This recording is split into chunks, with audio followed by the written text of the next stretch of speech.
Conversations either make or break meaningful community. I have found that in more times than not, in conversations, either people become friendly towards the other, or they become enemies. And there's something about having a conversation that is extremely useful. But yet at the same time, if the conversation isn't with lots of respect, with lots of nurturing, without lots of kindness, it can damage everything. And the reason I'm wanting to talk about this morning has to do with a story that we find actually.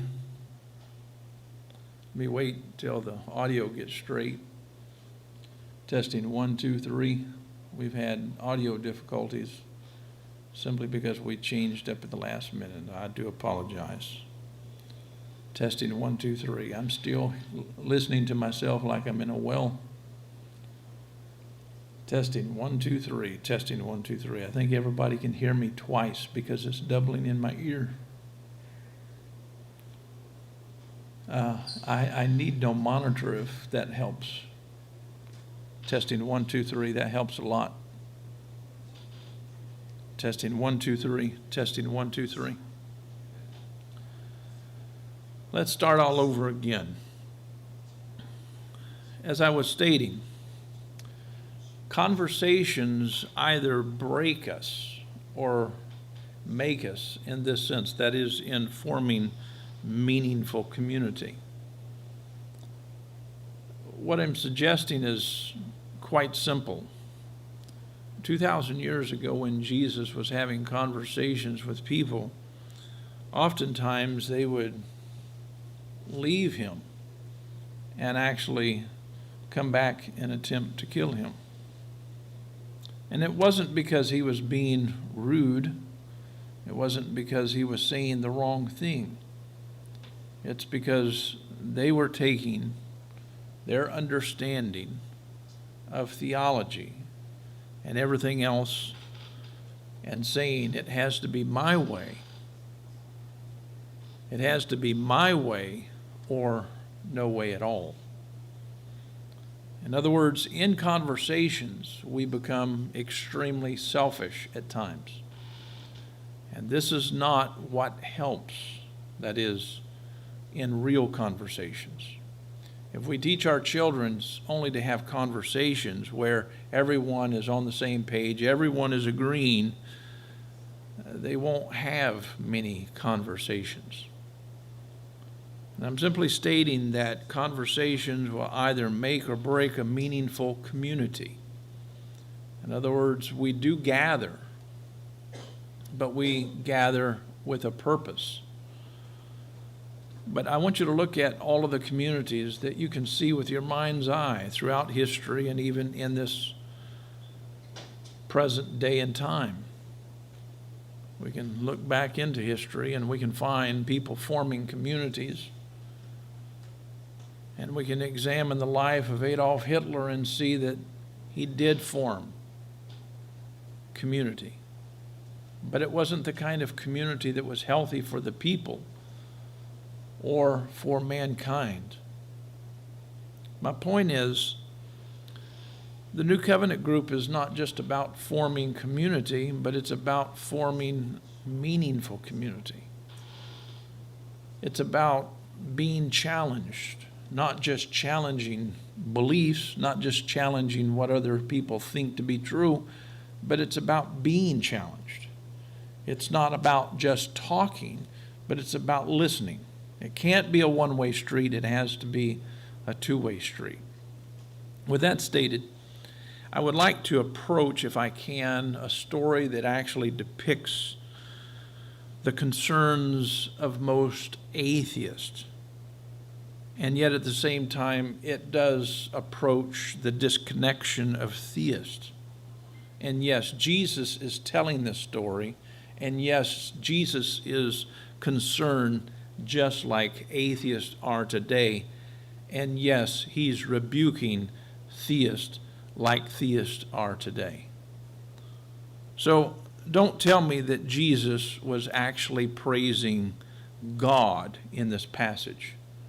For if we think that every passage that Jesus actually articulated, or his articulations that were made into passages, actually were about a God that's real, that should be adored and worshiped and believed in, we're going to have to rethink that one, because the majority of the ministry, or the quote-unquote life and acts of Christ, were about diminishing the ideas of this God that these people believed in.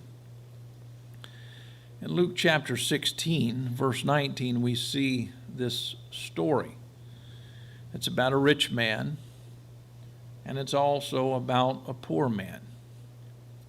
It's similar to the story found in Matthew chapter 25. For in Matthew 25, we find that in the end, that is, of the conversation, there is a point made, and it stands in contrast. Some will go to this, and some will go to that. There is an argument today as to whether it's eternal or not. I really don't think that the idea of eternal in the context is actually the idea or the point of what Jesus is trying to say. And he's certainly not speaking about something temporal. He's simply trying to nuance a point, because the context of Matthew 25 isn't about who you believe in, but it's actually a context in which Jesus was speaking to people who did believe in God, but he was trying to nuance something that the atheists of this day and time are continuing to nuance. And that would be, what about those people who have no food? What about those people who have no clothes? What about those people who are suffering? How can you answer the human condition with the God concept that you have? And this is very much the approach that Jesus took.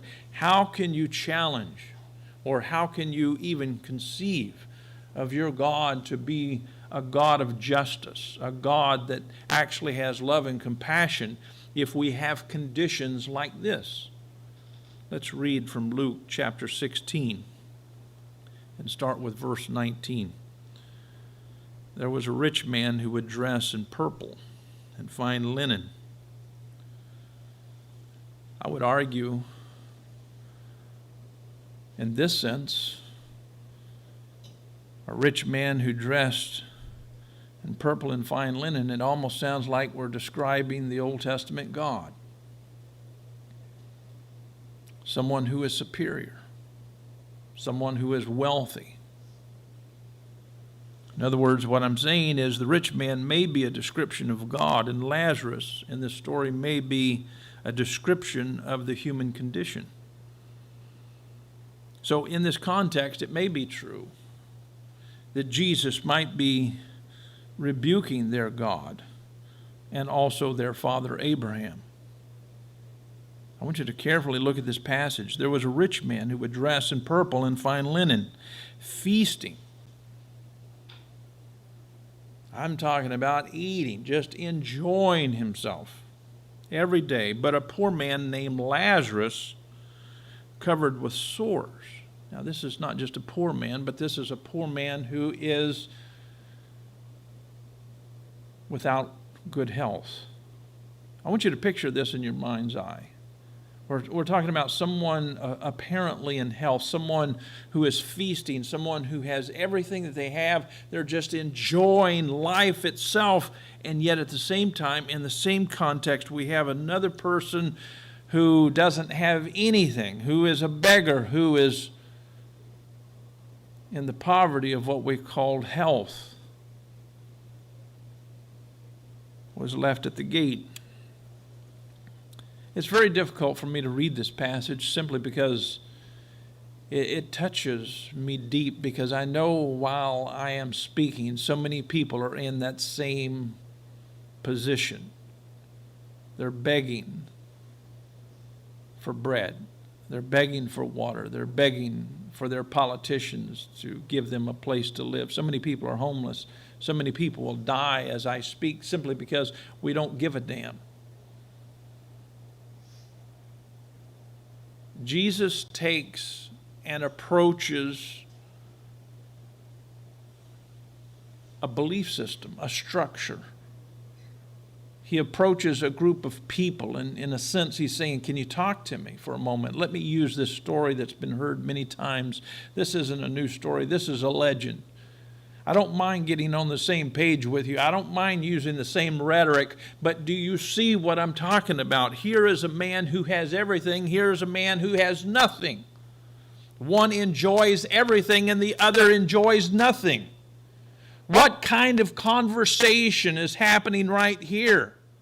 Conversations are not just that which comes out of the mouth, but the conversation that we have is what we do with our hands. It's what we do to others. In other words, so many times my wife and I will have a discussion and say nothing, because human beings are creative enough linguistically to do all kinds of things to communicate. We are that intelligent. In this context, this poor man named Lazarus, he's covered with sores. It's obvious he was left at his gate. He was longed to be filled. I like the translators here. You know, they just really put it in awkward, clumsy terms. Listen to this. He longed to be filled.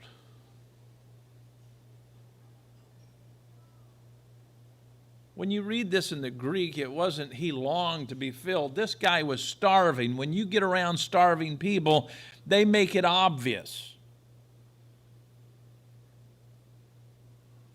The translators clean this up so it doesn't appear as if he's going through that much of a struggle, but in a sense he is. That is, in the language of the Greek. He longed to be filled with what fell from the rich man's table. In other words, we have a picture that Jesus is painting before our eyes. Two people at the same place, at the same time, but their communication doesn't bring them a meaningful sense of real community. It doesn't deal with the human condition at all. What we find, here's this gentleman begging. He's at the table. If something falls from the table, he's lucky. But instead, the dogs would come and lick his sores. Now, when you're rich and you have the dogs surrounding you, you have the food and you have everything, and you know, your pets are more interested in your friends than you are, what does that suggest about you? One day the poor man died and was carried away by the angels to Abraham's side. I want you to listen to this, because this isn't about a foreigner.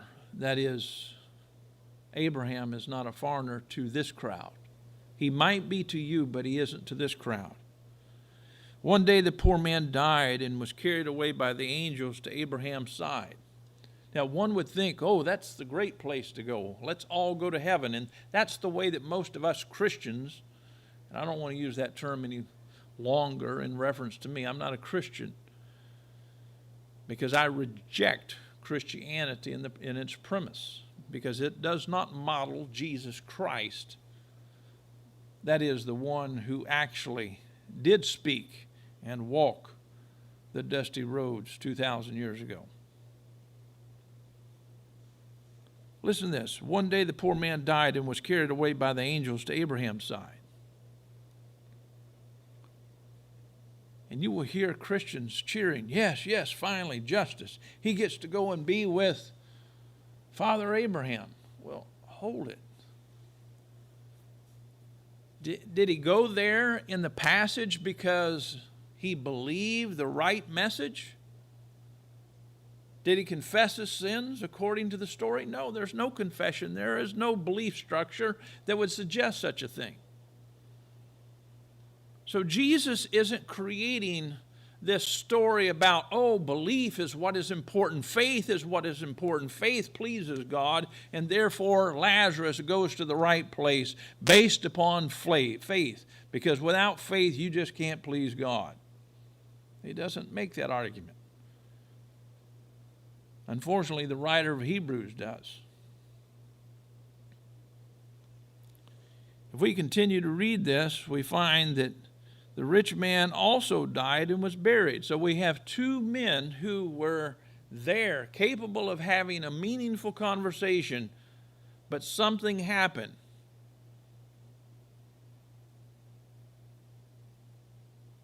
And it wasn't positive. And the sad thing of it is, today we have these very things going on all the way around this round ball that we live on, and the majority of the time we do nothing about it. This story is not a parable in the sense of just trying to make one point, because the structure of it isn't parabolic in that sense. It's much variegated. It's all over the place. So one day the poor man died. He goes to Abraham's side. One day the rich man, he also dies, and he was buried. And being in torment, some versions will say hell, because there's something about this story that really gets most people revved up. Well, he's doing wrong. He didn't feed the guy. Well, I agree with that. So he deserved a burning hell. Fortunately, someone came along and said, no, the term there should not be translated as hell at all. They simply transliterated the term Hades. But that really doesn't say much to an English reader, because they still are clueless as to what this means.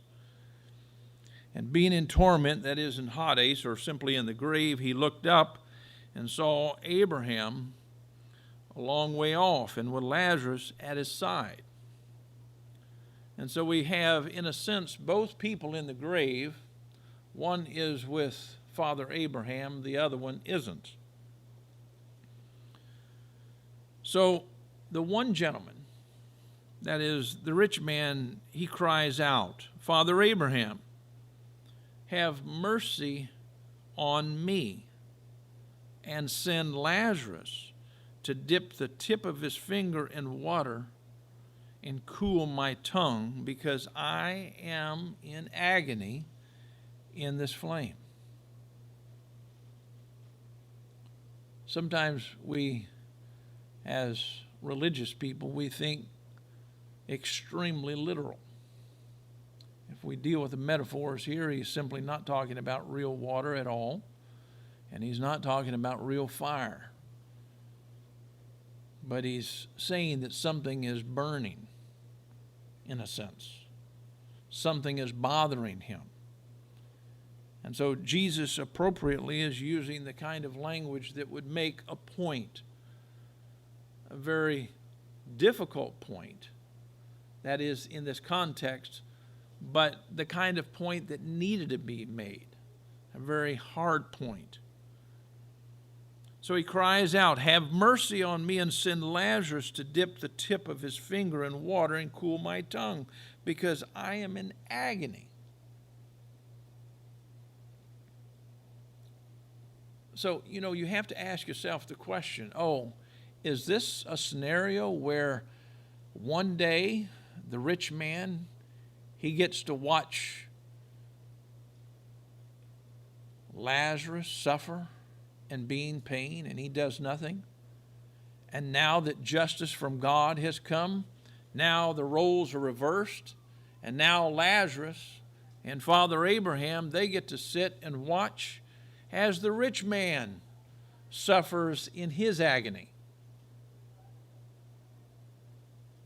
There's something really wrong with a picture that says, you're wrong for not feeding that hungry person. There's something extremely wrong with saying, if you have the ability to heal someone who has all of these sores all over you, if you're not going to do something about that, there's something radically wrong with you.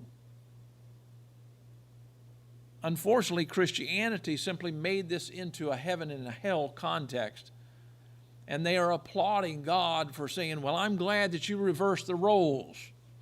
And now God can be just like the rich man, and he makes sure that the rich man is very much now suffering like Lazarus did.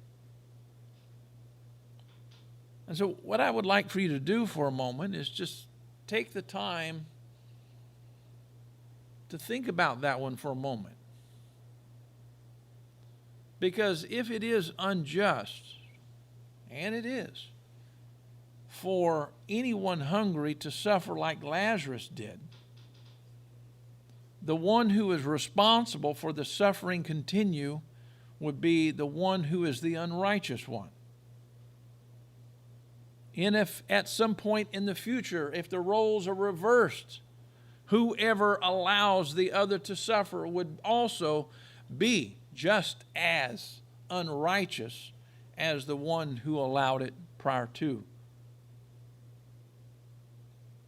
So Jesus tells the story. Why? He's telling this story to people who claim to know, to be in the know. Oh, God is a God of vengeance. If you do me wrong at some point, he will do you wrong eternally. And some people would say, no, he will do you wrong for a brief period of time. At the same time that Jesus was teaching this particular story, he was teaching that you never repay evil with evil, but you repay evil with good. So it's obvious that this story isn't a story that Jesus advocates on either side of the fence. It's just a story that nuances that both sides have problems. Have you ever seen people in a conversation where both parties have problems? And then something happens, and then people start rejoicing. Now he's getting it. He gets what he deserves. That's why Paul was very clear. Love doesn't rejoice over evil. That is, in someone paying for their wrongs. Love doesn't do that. In other words, when you see someone who has done you wrong all of your life, and finally they start suffering, you don't rejoice over that. That's not what love is. That's not what love does. So back to the story. Verse 25, this is what Abraham, Father Abraham, will say. Son, remember that during your life you received your good things. Now ask yourself the question, if you compare this passage to the passage of the prodigal son, remember the father? What does he do? Does he say, son, listen, don't come back home yet? I know that you've squandered everything. You wound up in the pig pen, but you're going to have to be rebuked first. You do not find the prodigal son's father trying to stiff-arm his son in any sense, or trying to say, you deserve hell because you simply live like hell. You don't find that father doing that. But in this story, Father Abraham says this, son, remember that during your life you received your good things. Oh, thank God. Well, I wouldn't thank that God at all. I'm going to hesitate because some of you guys need to look at this passage over and over again. Just as Lazarus received bad things, but now he is comforted here while you are in agony. Now, in the story, who is willing to leave the rich man in agony? Please ask yourself that question, because all of us who were raised to be Christian, we thought that Abraham was a good guy.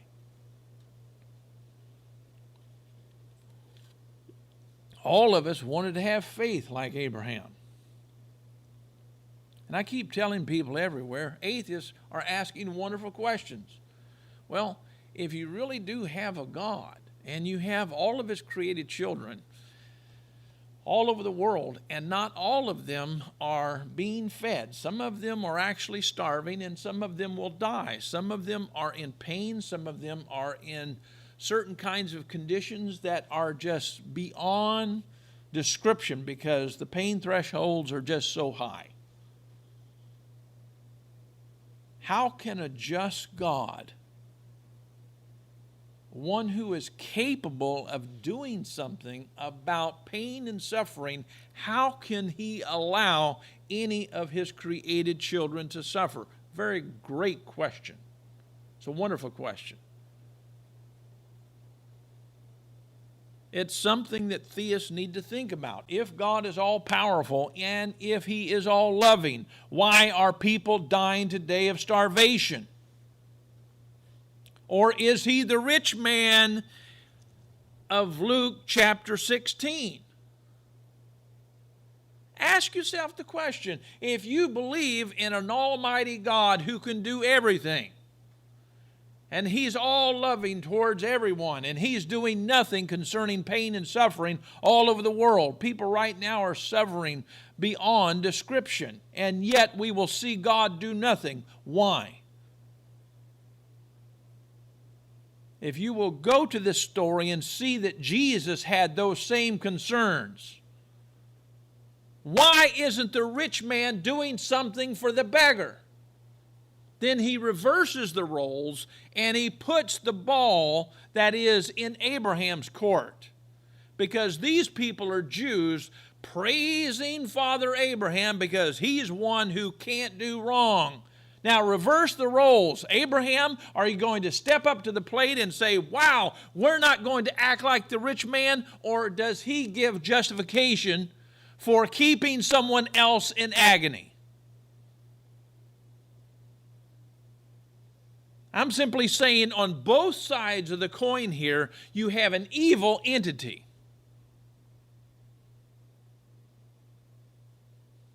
If you don't believe this, listen to the argument from Father Abraham. Son, remember that during your life, you received your good things just as Lazarus received bad things. Can't you remember that? But now he is comforted. He's with me. He's fine. While you are in agony. In other words, now the rich man is underneath the table. Besides all of this, a great chasm. In other words, I can't do anything about this. We're separated now. You need to understand things for you are hopeless. Please understand, if you've ever been poor, if you've ever been sick, sometimes you face that term right in your mind's eye. You feel hopeless. You feel like God isn't there. I remember the day that my father was suffering and I couldn't understand it. I remember my own mother saying, "Where is God when you need him?" People all over this world are crying out, "Where is God if he loves me? I'm suffering. Where in the hell is God?" I speak like this because I want to tweak the ears of theists, because we have been the hypocrites, because we have been praising the Father Abrahams of our lives. And at some point we need to grow up and realize there is no God who is good, who would allow his created children to suffer like we see on a daily basis, on an hourly basis, on a minute-by-minute basis. I can remember my father crying out in pain.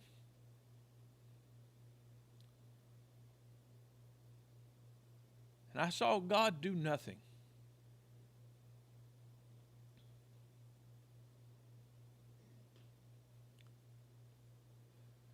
I saw human beings driven with passion, driven with education, who had the capacity to love, who nurtured him, and who did everything that they could to keep that pain down.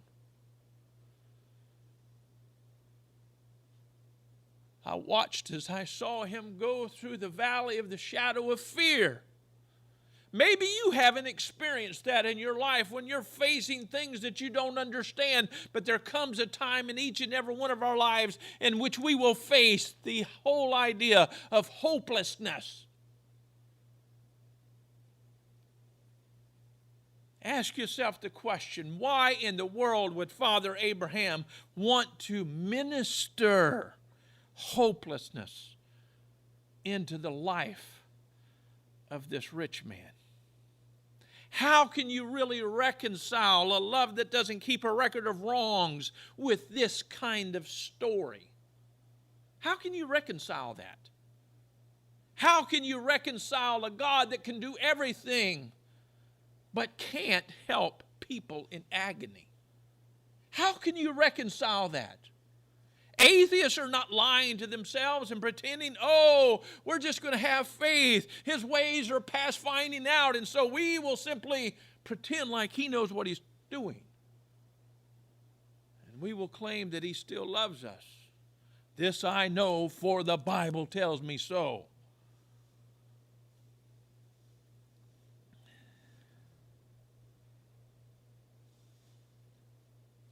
This story is something that you can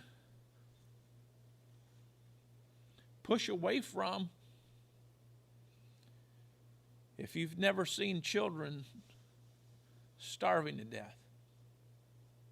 I would challenge each and every one of you to visit places where children have nothing to eat. Not just nothing to eat, but nothing to drink. Visit the places where children are dying as I speak and read this again and again and again and say that God is just. That is, if he is all-powerful, capable of changing circumstances. That's why I keep arguing that Jesus never argued a case for the Almighty. Never did. Just as Lazarus received bad things, but now he is comforted here while you are in agony. Besides all this, there's a lot of distance between us. So that those who want to pass over from here to you, I want you to listen to this.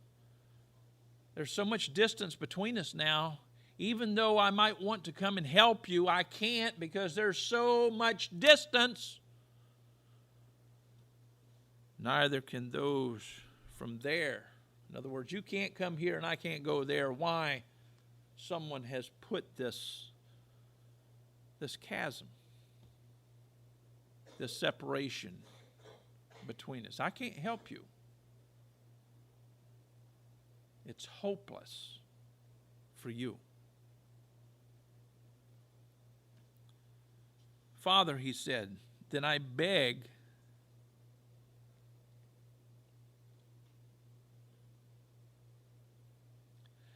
it's hard for me to read the rest of this.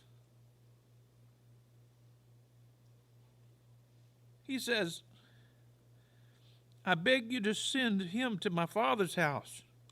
If you can't come to me, send someone to my Father's house, because I have 5 brothers. The rich man is moved with compassion. I don't want my family members, I don't want them to go through the same distress that I'm going through. So be it. If I'm in a hopeless set of circumstances, so be it. But when it comes to me, let's forget about me. I can accept that, embrace that if that's the way that things are, but at least send someone to my 5 brothers. Can you do that, Father Abraham? Warn them so that they won't come to this place of torment. But Abraham said, they have Moses and the prophets. They should listen to them.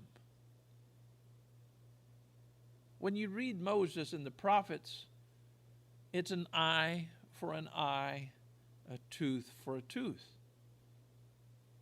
Was Abraham trying to comfort the rich man, or even was he trying to comfort the brothers in any sense? Not at all.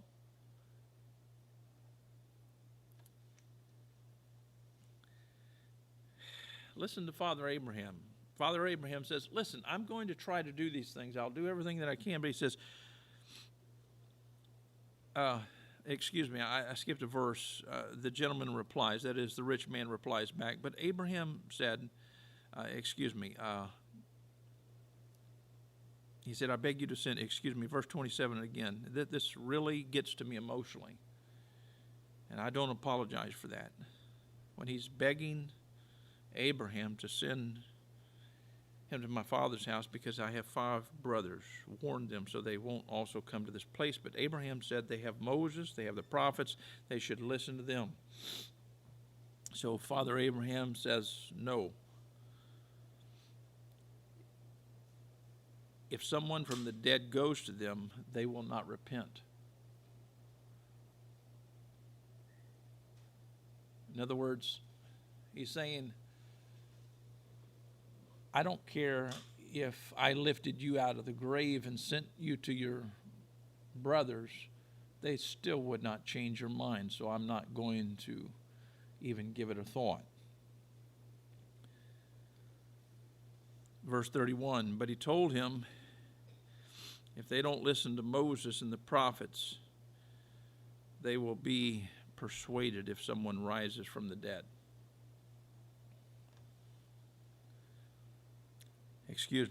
Then they will not be persuaded if someone rises from the dead. My point in reading this story is simple.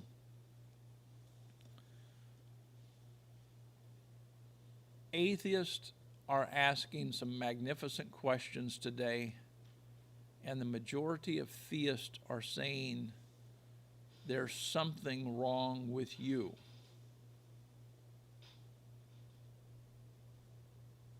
You don't have faith. People of faith have stood critical of atheists, not just for 10 or 15 years, but for hundreds of years, thousands of years.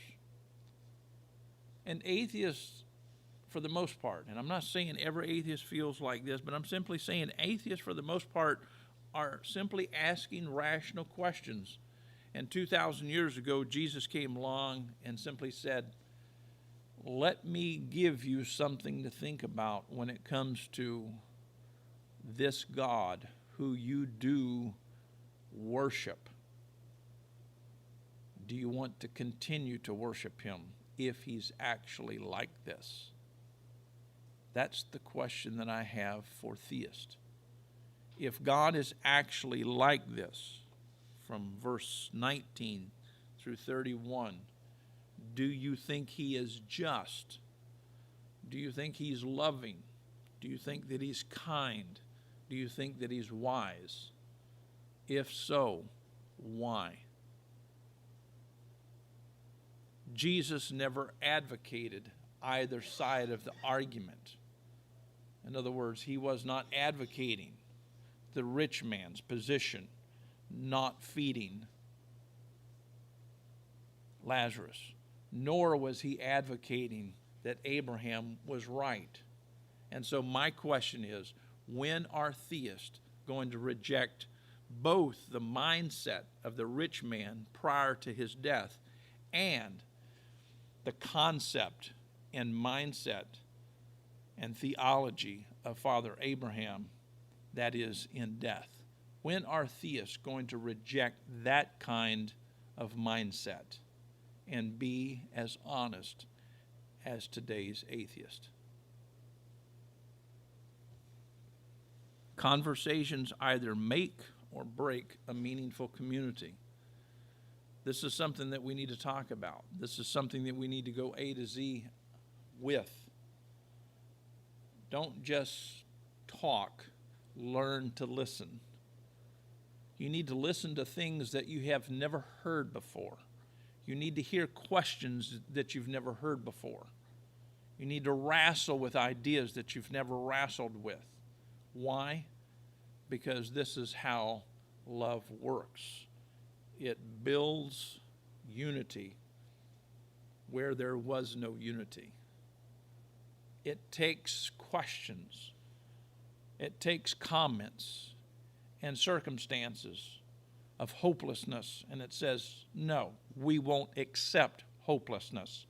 We are going to build a bridge. If it takes all of our life, all of our money, we will build a bridge to you. We don't want you in pain and suffering. That's what meaningful community is all about. And that's why this conversation needs to continue. Thank you for your time.